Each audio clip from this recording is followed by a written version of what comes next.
¿Cuál es el objetivo de la analgesia en el paciente? Pues el objetivo principal es conseguir un máximo control del dolor con la mínima aparición de efectos secundarios y también llegar a un perfecto equilibrio entre la analgesia y la toxicidad con los medicamentos que nosotros podamos utilizar. Este es un cuadro de la Organización Mundial de la Salud. Si ven, ya la bibliografía es de 1990, sin embargo no se ha modificado. Clasifican el dolor en un dolor leve, moderado o grave, y si bien tenemos que ir escalando de acuerdo a las necesidades y el dolor de nuestro paciente. ¿Qué es lo que tenemos que hacer si tenemos un paciente con dolor leve? Pues una opción es que nosotros podamos utilizar acetaminofén, ibuprofeno o naproxeno, y también podemos utilizar como adyuvantes anticonvulsivos para el dolor neuropático. Uno de estos es la gabapentina, y también antidepresivos para alteraciones del estado del ánimo. En caso de que nuestro paciente tuviera un dolor moderado, podríamos utilizar aquí ya analgésicos opioides en este segundo paso. Una de estas opciones sería codeína, oxicodona, hidrocodona o morfina. Generalmente en nuestro país el más utilizado y que nosotros tenemos es morfina. Podemos apoyarnos también de un analgésico no opioide de los que mencionamos previamente, y también algunos otros adyuvantes. Si tuviéramos ya un paciente que tiene un dolor grave, pues necesitamos analgésicos opioides. Aquí tendríamos que incrementar dosis que sean más altas de morfina, u otra opción es utilizar otro opioide como el fentanil. Y también podríamos apoyarnos con los analgésicos no opioides previamente mencionados. Si ven, pues esta es como la escala del dolor. En base al dolor que nosotros hayamos identificado en nuestro paciente, es que en base a esto nosotros podríamos ir avanzando para el tratamiento del mismo. ¿Cuál es la farmacología analgésica en un recién nacido y en los lactantes? Es importante que tomemos en cuenta siempre al paciente recién nacido. ¿Por qué? Porque en sí ellos van a tener una maduración retardada de las enzimas hepáticas que van a estar encargadas de la inactivación metabólica de los fármacos, ¿sí? También van a tener una filtración glomerular y una secreción renal reducida, por lo tanto va a haber una eliminación lenta de opioides y sus metabolitos. Lo vamos a ver más adelante, pero sí es importante que recuerden que en estos pacientes pues la filtración glomerular va a estar reducida, que también ellos van a tener una disminución en los niveles de ácido alfa-1 glicoproteína y albúmina. ¿Qué quiere decir esto? Pues que también el medicamento se va a unir menos a estas proteínas, y esto también puede condicionar a que no se elimine de una manera tan rápida. Y bueno, que si nosotros utilizamos también analgésicos, por ejemplo, de tipo opioide en un paciente recién nacido lactante, pues todavía sus reflejos ventilatorios van a estar disminuidos, y que puede condicionar, pues nos puede llevar a una hipoxia o una hipercarbia inmadura. Entonces es muy importante que todos estos datos los tengamos en cuenta en el paciente recién nacido o en los lactantes. ¿Cuáles son las respuestas al estímulo doloroso en el recién nacido? Pues existen diversas respuestas fisiológicas, lo que comentábamos en la clase previa, que puede haber alteraciones en la frecuencia cardíaca, sí, que puede haber también alteraciones en la frecuencia respiratoria, puede haber un incremento de la presión intracraneal, alteraciones de la presión arterial, puede haber hipoxia o desaturación de oxígeno, puede haber náuseas y vómitos, el paciente pudiera estar midriático, o haber una disminución del flujo sanguíneo periférico. Dentro de las respuestas bioquímicas que se van a presentar en el paciente, pues tenemos todas estas, que son hipercatabolismo, hipercortisolismo, hiperproducción de adrenalina, hipoprolactinemia, hipoinsulinemia. Y bueno, pues dentro de las respuestas conductuales va a ser un recién nacido, sí, que va a estar completamente irritable, que no se va a consolar con la madre, que puede llegar a tener insomnio o que puede estar agitado. Estos son dentro de los datos más importantes que nosotros tenemos que considerar. Dentro de lo que habíamos visto previamente en las escalas de medición del dolor neonatal, las más utilizadas, les comentaba, sobre todo en el paciente que está intubado, pues es la escala de Comfort o el score de Comfort. Tenemos otras de las que hemos mencionado en el paciente prematuro, que es la escala de PIP, ¿sí? Tenemos el NIPS, que habíamos visto ya previamente, que es una escala, ¿sí?, del dolor en el neonato. Tenemos el Crisis Score, ¿sí?, que toma en cuenta principalmente también estas condiciones fisiológicas que comentábamos previamente. Y bueno, algunas otras que se mencionan aquí abajo, pero subrayadas las que utilizamos más frecuentemente. Vamos a empezar a hablar de AINES. Es importante que aquí revisemos cada uno de los AINES a los cuales nosotros podemos estar utilizando constantemente y en base a también la cantidad de medicamentos que nosotros tengamos en nuestros ámbitos hospitalarios. Bueno, los AINES son un grupo heterogéneo de sustancias, a menudo no relacionadas químicamente, que se agrupan en función de sus acciones farmacológicas. Cuando pensamos en AINES, pues pensamos a veces solamente lo más frecuente, ¿no? Metamizol, ácido acetil salicílico, naproxeno, pero bueno, ahorita vamos a ver que tenemos muchas opciones y que cada una de estas va a tener parte de las propiedades de los AINES, que son las siguientes: analgésico, antiinflamatorio, antitérmico y también como antiagregante plaquetario. Los AINES van a producir una analgesia a nivel periférico y central, van a inhibir la síntesis de las prostaglandinas, también van a activar la vía L-arginina, óxido nítrico, GMP cíclico periférico y van a inhibir también la señal nociceptiva por activación de receptores N-metil de aspartato a glutamato en la médula espinal. Si recordamos la clase previa, decíamos que precisamente si esta es una señal, sobre todo del dolor, la vía nociceptiva, y que también estos son unos de los receptores más importantes como el N-metil de aspartato. También van a condicionar a una activación de la vía descendente inhibitoria serotoninérgica y va a haber también una liberación de endorfinas. Realmente los AINES se siguen estudiando hasta el momento y bueno, pues estos antiinflamatorios no esteroideos pues van a tener dos tipos de estímulos fisiológicos y estímulos inflamatorios, como observamos en este mapa conceptual. En los estímulos fisiológicos, ¿sí?, nosotros vamos a observar que va a haber una vía del COX-1, que es la vía constitutiva, y en los estímulos inflamatorios la vía de la COX-2, que es una vía inducible. Ahorita vamos a ver por qué. De aquí es donde se van a desprender finalmente todos estos antiinflamatorios no esteroideos, pero en base a donde actúan, ya sea a nivel de la vía de la ciclooxigenasa COX-1 o COX-2, es lo que nos va a dar finalmente, ¿sí?, el manejo o el tratamiento antiinflamatorio para el cual nosotros necesitamos para nuestro paciente. Principalmente la vía de la COX-2 es la que ha estado más asociada con proteasas, con prostaglandinas, ¿sí?, y otros mediadores inflamatorios que finalmente al verse inhibidos, como lo vamos a ver más adelante, pues van a condicionar a que esta inflamación no se perpetúe. Aquí lo vemos, sí, más en general. Si ven los estímulos nóxicos, ¿qué es lo que va a condicionar? Pues va a condicionar a una alteración de la membrana celular, va a condicionar a la producción de histamina y también de factor 12 inactivado. Esta alteración de la membrana celular también nos va a dar la liberación de fosfolípidos, que son los que van a condicionar a que haya la producción de ácido araquidónico y que finalmente lo va a dividir tanto en la producción de lipooxigenasas y ciclooxigenasas. ¿En dónde van a actuar los AINES o dónde es donde nos importa, así como el actor de la película? Pues los AINES van a bloquear esta ciclooxigenasa y entonces lo que va a condicionar es a que va a inhibir que esta inflamación se siga produciendo a través de nociceptores, como comentábamos, GMP cíclico, óxido nítrico y AMP cíclico. También sí va a haber una producción de lipooxigenasas, pero bueno, lo importante para ahorita, lo que nos compete en cuestión de AINES, es que van a bloquear precisamente esta vía de la ciclooxigenasa y van a suprimir o van a disminuir esos eventos inflamatorios que se van a estar condicionando.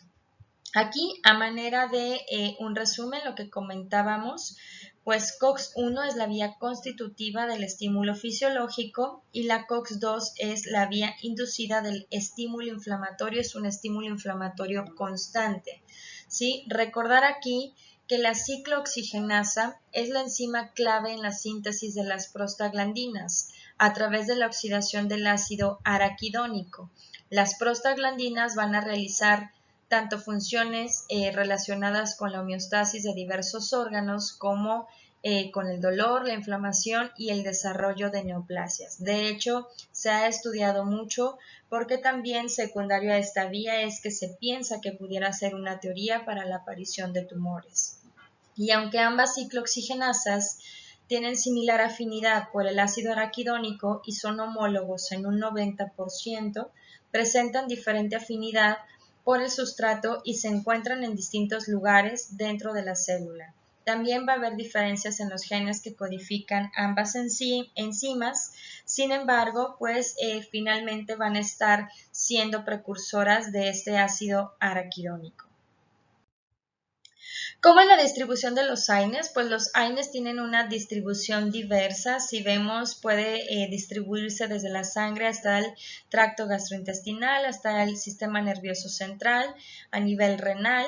Sí, recuerden, que también tiene una antiagregación plaquetaria, pero bueno, lo que va a estar condicionando es también a través de la ciclooxigenasa, principalmente a través de la COX-2, a que haya una inflamación constante secundario a la producción de este ácido araquidónico. ¿Sí? Aunque la existencia de varias isoformas, como mencionábamos de la COX, se cree que había sido postulada a mediados de los años 70, no fue hasta el comienzo de los años 90 cuando se obtuvieron evidencias concretas de una segunda isoforma. Principalmente solo se había sospechado en esta vía COX-1. Sin embargo, no es hasta los años 90 que tenemos esta segunda vía que es la COX-2 y bueno, pues se dieron cuenta que no se encuentra presente normalmente en la célula, pero aparece rápidamente tras la exposición de la célula a agentes como lipopolisacáridos o citocinas proinflamatorias y esta finalmente es la que va a estar regulando la producción de prostanoides que van a participar en la inflamación y otros procesos no inflamatorios, tanto fisiológicos como patológicos, en sí, tumores. Entonces, ¿cuál es el efecto, sí, el mecanismo de acción y los efectos indeseables? Pues bueno, como analgésico tenemos que estos AINES van a inhibir las vías de COX, que puede ser COX-1 o COX-2. Sin embargo, pues sí puede haber una toxicidad renal, hay unos medicamentos que tienen una mayor toxicidad que otros. También dentro de los efectos terapéuticos de los AINES está el que pueda ser antitérmico, que actúan a nivel del sistema nervioso central o a nivel vascular, pero dentro de los efectos indeseables es que pudiera condicionar a lesiones gástricas y que también nos puedan ayudar dentro de los efectos terapéuticos como antiagregante plaquetario, uno de los más utilizados, pues sabemos que el ácido acetilsalicílico tiene una dosis como antiagregante plaquetaria. También tenemos otro efecto terapéutico que es como antiinflamatorio. ¿Por qué? Porque va a inhibir la vía de la lipooxigenasa. Hay un efecto directo en la mucosa gástrica, pero dentro de los efectos indeseables pues es el síndrome de Reye, anemia y agranulocitosis. Y también otros efectos es que pudiera funcionar como uricosúrico, ¿sí? Sin embargo, dentro de los efectos indeseables es que pudiera haber reacciones alérgicas o una necrosis hepática. ¿Cuál es la farmacocinética de los AINES? Pues bueno, va a tener una absorción, generalmente es a través de intestino delgado, en menor cantidad en el estómago, ¿sí? La eliminación de esta incrementa si una vez que la ingerimos hay un rápido vaciamiento, ¿sí? Y posteriormente esta absorción va a disminuir cuando nosotros ingerimos comida o antiácidos. Por eso lo ideal es que si nosotros los tomamos, de preferencia que sea cuando no hayamos ingerido suficientes alimentos para que se pueda absorber de la manera correcta. La unión a proteínas de estos medicamentos, todos se unen entre el 90 y 99%, excepto el acetaminofén, que se une solamente en un 10 a 12%, y el metamizol en un 35%, y sí van a competir por esta unión, sobre todo cuando se dan en conjunto como con anticoagulantes, anticonvulsivos e hipoglucemiantes. Por eso lo ideal es que se pudiera esperar unos 30 minutos para que no compitan con esta unión a proteínas. Y dentro del metabolismo, pues generalmente es hepático, algunos con mayor circulación enterohepática. Dentro de la eliminación, existe una pequeña porción sin cambios. La mayor proporción va a ser a nivel renal y también a nivel biliar. Los fármacos que sufren circulación enterohepática se van a eliminar a través de vía biliar hasta en un 30-40%. Y dentro de la farmacodinamia, pues tenemos efectos gastrointestinales. Los más reportados han sido irritación, ulceración y perforación. Tenemos también algunos otros efectos renales, como disminución del flujo plasmático renal. Pueden producir también una nefritis intersticial y efectos hematológicos, como la inhibición a la agregación plaquetaria. En cuanto a las discrasias sanguíneas, también pudieran condicionar a granulocitosis y algunos otros efectos que se pudieran presentar es el cierre precoz del ductus arterioso, alteraciones ácido-base, prolongación, sí, en una gestación y pueden condicionar también a rinitis, asma o reacción por hipersensibilidad. ¿Qué hay de la gastropatía por AINES? Pues bueno, sí se ha estudiado, hay una acción directa sobre la mucosa gástrica y esto puede condicionar a que haya una reducción de la microcirculación sanguínea. Puede haber también una inhibición en la producción de moco, una reducción en la secreción de bicarbonato y esto condicionará una pérdida de la permeabilidad, alteración del intercambio iónico, puede haber un menor aporte de nutrientes, o sea, una isquemia tisular y una menor capacidad antisecretora. Esto puede llevar a una reducción de la citoprotección. ¿Cómo es que nosotros vamos a diferenciar, sí, a diferenciar estos AINES? Pues bueno, existen 5 grupos de AINES. Uno de estos son las pirazolonas, que si vemos aquí dentro de los más importantes, pues tenemos al metamizol y a los salicilatos, como el ácido acetilsalicílico, o sea, es parte del grupo de las pirazolonas. Tenemos posteriormente al grupo del ácido carboxílico. Este grupo del ácido carboxílico, dentro de los más comunes o que nosotros conocemos, que se derivan del ácido propiónico, está el naproxeno, el ibuprofeno, y también tenemos otro conocido que es el ketoprofeno, ¿sí? De los fenólicos, pues tenemos a algunos conocidos como el piroxicam y el meloxicam dentro de los fenólicos, y derivados del ácido acético y el ácido pirroloacético está el ketorolaco, ¿sí? También tenemos de los derivados del paraminofenol, pues uno de los más conocidos, acetaminofén, conocido como paracetamol. Derivados también del ácido acético, está además del ácido pirrolacético, está también el ácido fenilacético y de este se deriva uno de los más conocidos que es el diclofenaco. Y ya inhibidores selectivos de COX-2, pues tenemos los más conocidos celecoxib y heterocoxib. De los de ácido carboxílico, también tenemos, además de los que se derivan de los salicilatos y ácido propiónico, tenemos las sulfonilidas, del cual se deriva el nimesulide, que hasta el momento pues no tenemos ahorita alguna actualización de que podamos seguirlo utilizando en el paciente pediátrico. Entonces, decíamos que de los derivados pirazolónicos tenemos la dipirona o el metamizol. ¿Sí? Esto es un potente analgésico. Si ven, lo vamos a manejar con cruces del 1 hasta el 5. Y si ven, tiene un gran efecto analgésico y tiene un gran efecto antipirético. ¿Sí? La acción antiinflamatoria es escasa, no nos funcionaría como un antiinflamatorio y también tiene 3 cruces de espasmolítico. Las alteraciones gástricas son leves y también se ha presentado la presencia de hipersensibilidad como rash shock, leucopenia y agranulocitosis, rara y reversible, no es tan frecuente. Sin embargo, recordar que el metamizol, sí, lo que se comenta que nos pudiera dar hipotensión, sí nos pudiera dar hipotensión, pero completamente asociado al tiempo de administración. Si nosotros diluimos bien y adecuadamente el metamizol y lo pasamos en un tiempo adecuado, esta hipotensión no tendría por qué verse referida. De los fenamatos, pues tenemos los más conocidos, el clonixinato de lisina. Si ven, también este clonixinato de lisina tiene una propiedad analgésica de 4 cruces. Sin embargo, no es antipirético, ¿sí? No lo damos para los niños que tienen fiebre, y también como antiinflamatorio, pues no nos funciona muy bien, ¿sí? Te puede dar una irritación gástrica leve, una inhibición de la agregación plaquetaria de una cruz, lo podemos administrar intravenoso o intramuscular, también nos funciona como antiespasmolítico, esto es importante, ¿sí? Y también puede haber leves efectos renales y hepáticos.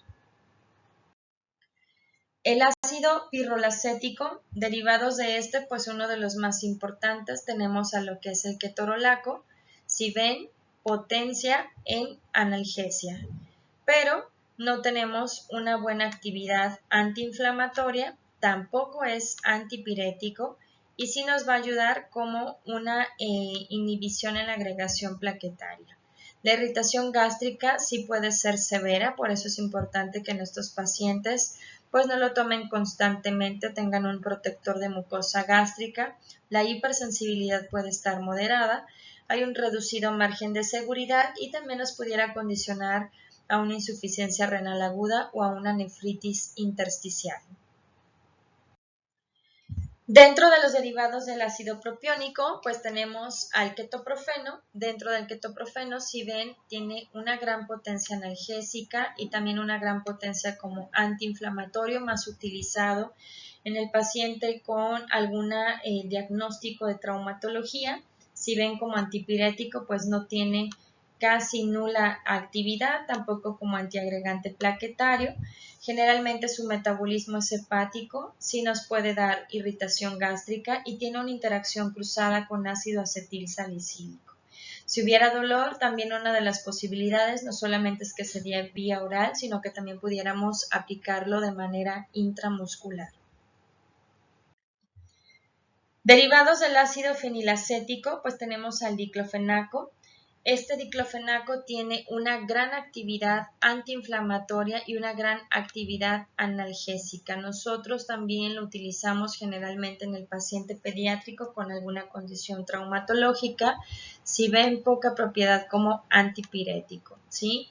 Va a alterar la función plaquetaria, de hecho está asociado a casos de púrpura trombocitopénica. Se ha combinado con otros fármacos para disminuir la toxicidad gástrica, si nos puede dar una gastritis y una hipersensibilidad moderada. También puede haber hepatotoxicidad, 3 cruces, una nefritis intersticial y puede haber depresión del sistema nervioso central y médula ósea. No es algo frecuente, pero son parte o dentro de los efectos secundarios de este medicamento.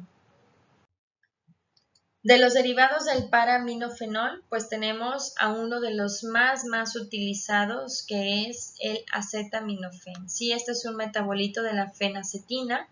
Tiene una actividad analgésica, si ven, 3 cruces, antipirético, 4 cruces, pero no tiene ninguna actividad como antiinflamatorio. Sí nos puede condicionar ya en una sobredosis a necrosis hepática y también del túbulo renal, trombocitopenia y agranulocitosis, pocos problemas de hipersensibilidad, nos puede dar hipoglicemia y es muy leve para la irritación gástrica. Dentro de los fenólicos, pues tenemos al piroxicam, que tiene una actividad antiinflamatoria, si ven, también es buena, de 4 cruces. Sin embargo, como analgésico y como antipirético, pues tampoco tenemos buenos resultados. Es generalmente su metabolismo hepático y nos puede llevar a una irritación gástrica importante, hasta 4 cruces. Nos puede dar también leucopenia, una anemia aplásica, retención de líquidos y nos puede dar también una hipersensibilidad, así como efectos secundarios como somnolencia, vértigo y mareo. Inhibidores selectivos de COX-2, pues tenemos dentro de los que mencionábamos los más frecuentes el heterocoxib, celecoxib, que son dentro de los más utilizados. Son analgésicos antiinflamatorios y tienen una actividad antipirética, el efecto gástrico es escaso, se unen a proteínas, la alfa-1 glicoproteína y la albúmina hasta en un 90%, su eliminación es renal, no van a tener circulación enterohepática y pueden llegar a presentar edema ya con una dosis dependiente. Dentro de los inhibidores selectivos de COX-2, pues bueno, aquí se va a producir una analgesia a nivel periférico y central, va a inhibirse la síntesis de prostaglandinas y va a disminuir la liberación de bradicinina y otros mediadores del dolor, así como también la activación de la vía L-arginina oxionítrico GMP cíclico periférica. Dentro de los inhibidores selectivos COX-2, pues bueno, estos van a inhibir la señal nociceptiva por activación de receptores NMDA a glutamato en la médula espinal. Va a haber también una activación de la vía descendente inhibitoria serotoninérgica y va a haber una liberación de endorfinas y encefalinas. Vamos a hablar de celecoxib, pues bueno, este es el menos selectivo de los COX-2, se va a unir a proteínas en un 90% y su vida media de eliminación es de 12 a 14 horas.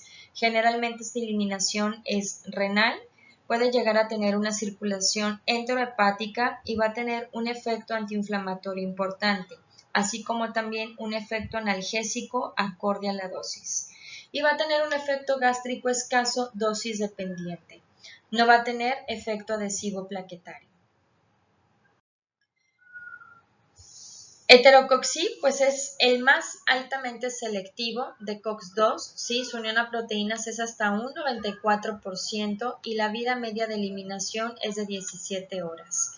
Su eliminación también va a ser renal, no va a haber una circulación enterohepática.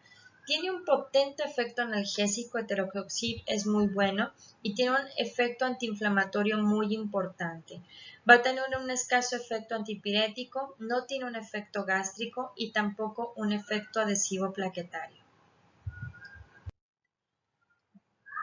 ¿Cuál es la utilidad analgésica de los AINES en el manejo del dolor? Pues bueno, tenemos varias opciones, pero podemos utilizarlo tanto para el dolor que es agudo, como también para un dolor que es crónico, ¿sí? Dentro del agudo podemos mencionar el dolor posoperatorio, postraumático y ortopédico, secundario un espasmo de músculo liso, un dolor que es crónico y que se agudiza, o un paciente que también pudiera ser oncológico o no oncológico. Y dentro del dolor crónico, pues tenemos aquellos pacientes con cefalea que se puede volver rutinaria, dolores de origen odontológico, musculoesquelético, espasmódico u oncológico.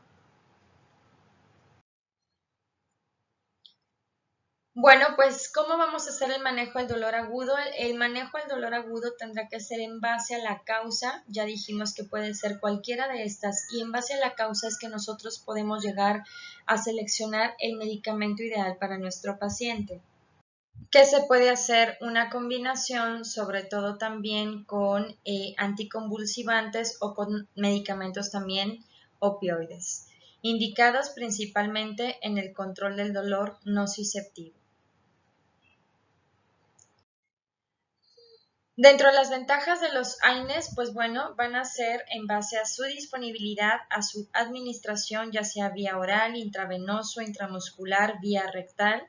También su eficacia en base al dolor, si es un dolor leve o moderado, y algunas veces en dolor grave o severo. Y que también estos medicamentos pues no van a producir ningún tipo de adicción. Los efectos secundarios dentro de los metabólicos en dosis tóxicas, sobre todo con los salicilatos que pueden condicionar a hipertermia o hiperlactatemia, nos pueden condicionar también síndrome de RY, principalmente asociado a aspirina y paracetamol en aquellas infecciones de origen viral. A nivel respiratorio, sí, dosis tóxicas pueden condicionar a una depresión respiratoria y acidosis metabólica y respiratoria. Y a nivel hematológico sí puede haber inhibición de la agregación plaquetaria y que haya una prolongación del tiempo de sangrado. Aquí pues hay una diapositiva donde se reducen se habla de los efectos secundarios de los AINES, en la cual pues podemos ver que hay una disminución del flujo sanguíneo renal, por lo cual se va a disminuir la tasa de filtración glomerular y puede incrementar la creatinina y el BUN. También va a haber un aumento en la absorción de cloruros, puede haber una retención de sodio y esto condicionará hipertensión o edema. Puede haber una disminución de la producción de reninas con una disminución de la aldosterona con retención de potasio y esto conllevar a hipercalemia. Y también va a haber un incremento de la hormona antidiurética, lo cual va a condicionar a una retención de agua y que esto nos lleve a hiponatremia. Entonces, bueno, pues espero que haya sido amena esta clase. Si ven, pues los AINES son diversos, tenemos varias opciones.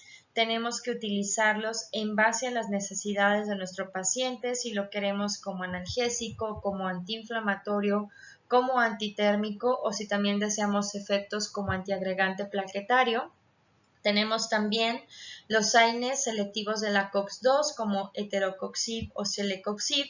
Y bueno, pues dentro de los AINES que vimos y que son los más utilizados en pediatría como metamizol, ácido acetil salicílico, naproxeno, diclofenaco, ibuprofeno y paracetamol, pues tenemos que tomar la decisión, la mejor decisión en base al dolor que puede ser agudo, moderado o grave, según las necesidades de nuestro paciente y tratando de evitar en la mayor medida posible los efectos secundarios de cada uno que ya revisamos. Igual les voy a estar dejando bibliografía, si tuvieran alguna duda, también con mucho gusto lo podemos estar revisando en el transcurso de la semana y estoy a sus órdenes, les agradezco mucho.